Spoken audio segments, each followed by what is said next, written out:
യാത്രയിൽ അനുവദിക്കപ്പെട്ട രണ്ട് കാര്യമാണ്. ഒന്ന്, രണ്ട് നിസ്കാരങ്ങൾ ഒന്നിൻ്റെ സമയത്ത് നിസ്കരിക്കുക. ളുഹർ അസറിൻ്റെ സമയത്ത് അല്ലെങ്കിൽ അസർ ളുഹറിൻ്റെ സമയത്ത് ആക്കുക. അത് ജമ്മ് എന്ന് പറയും. അല്ലെങ്കിൽ മഗ്രിബ് ഇശാൻ്റെ അല്ലെങ്കിൽ ഇശാ മഗ്രിബിൻ്റെ സമയത്ത്. അത് രണ്ടും ജമ്മാണ്.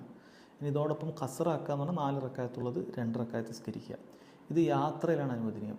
ഇത് ഖസറാക്കുക എന്നുള്ള കാര്യം സഹോദരങ്ങളെ, അത് ഒരിക്കലും വീട്ടിൽ നിന്ന് പാടില്ല. ഇപ്പോൾ നമ്മൾ വീട്ടിൽ നിന്ന് പുറപ്പെടുന്നതിന് മുമ്പ് നമ്മൾ ളുഹർ അസർ നിസ്കരിക്കുകയാണെങ്കിൽ അത് 4 ആയിട്ട് തന്നെ നിസ്കരിക്കണം.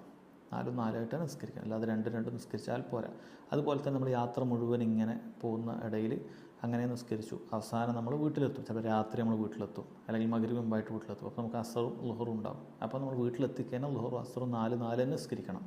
അതേപോലെ ഇശ കഴിഞ്ഞിട്ട് നമ്മൾ വീട്ടിലെത്തും. അപ്പോൾ മഗ്രിബ് ഇശയും നമുക്ക് ബാക്കിയുണ്ട്. അപ്പോൾ വീട്ടിലെത്തിക്കഴിഞ്ഞാൽ മഗ്രിബ് 3 ഇശ 4 തന്നെ നിസ്കരിക്കണം. ഈ ഖസർ എന്ന് പറയുന്നത് അത് 80 കിലോമീറ്റർ അല്ലെങ്കിൽ അതിൽ കൂടുതലോ യാത്ര ഉണ്ടാകുമ്പോഴും ആ യാത്രയിലുടനീളവുമാണ് പറ്റുക. തിരിച്ചെത്തിയാൽ പറ്റില്ല.